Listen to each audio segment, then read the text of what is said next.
Hello everyone, welcome to student.chem. Our present session covers lowering of vapor pressure, relative lowering of vapor pressure and Raoult's law.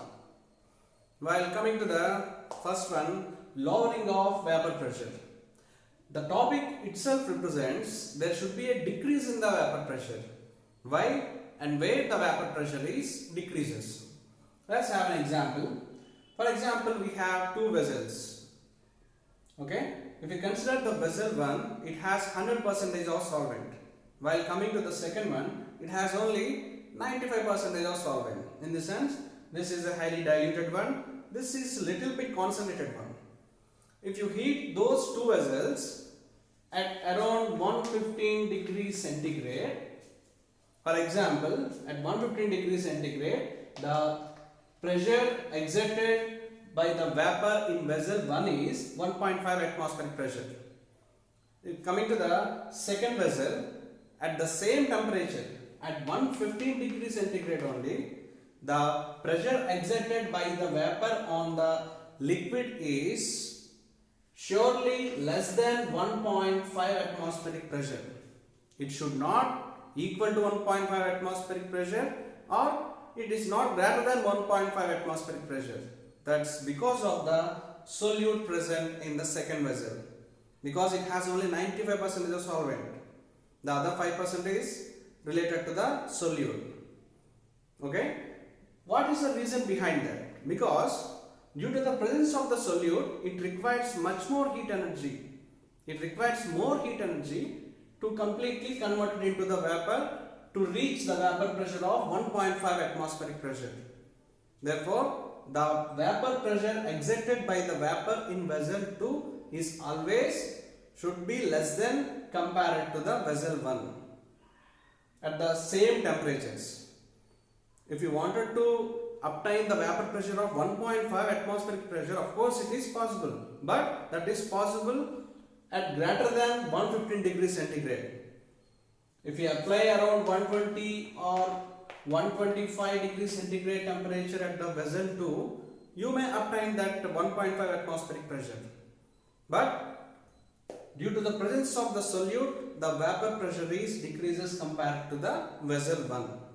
That is the reason behind why the vapor pressure of the solute containing solvent is decreases. The reason is because of solute. Next, coming to the relative lowering of vapor pressure. The term relative includes, when we compare two things, we can use the term relative.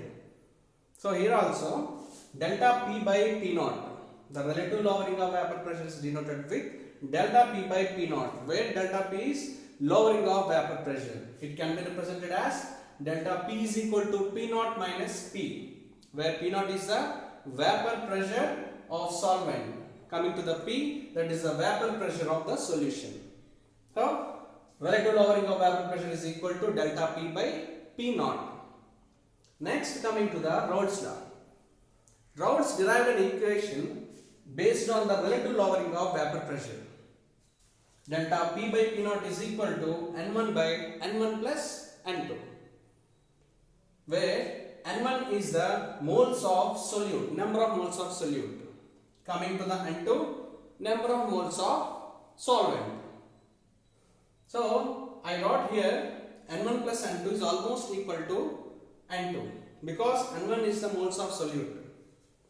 But why should I write N2 only? Because the entire Raoult's law is applicable only for dilute solution. If you consider dilute solution, it has more solvent. Nothing but the solute particles are almost negligible. That's why I excluded N1. Therefore, N1 plus N2 is almost equal to N2. Therefore, delta P by P naught is equal to N1 by N2, where N1 and N2 are the moles of the solvent and solutes, where N is equal to weight by gram molecular weight. Everybody knows that the formula of moles. Mole is equal to weight by gram molecular weight. Hope the doubt was clear regarding lowering of vapor pressure, relative lowering of vapor pressure and Raoult's law. Next, coming to the application of the Raoult's law. Raoult's law is mainly applicable to the determination of the molecular weight because the formula includes moles. Within the moles, there is another formula, N is equal to weight by gram molecular weight. So with the help of Raoult's law, we can determine the molecular weight of the solute. That is the main application of the Raoult's law. Thank you. Please subscribe student.chem.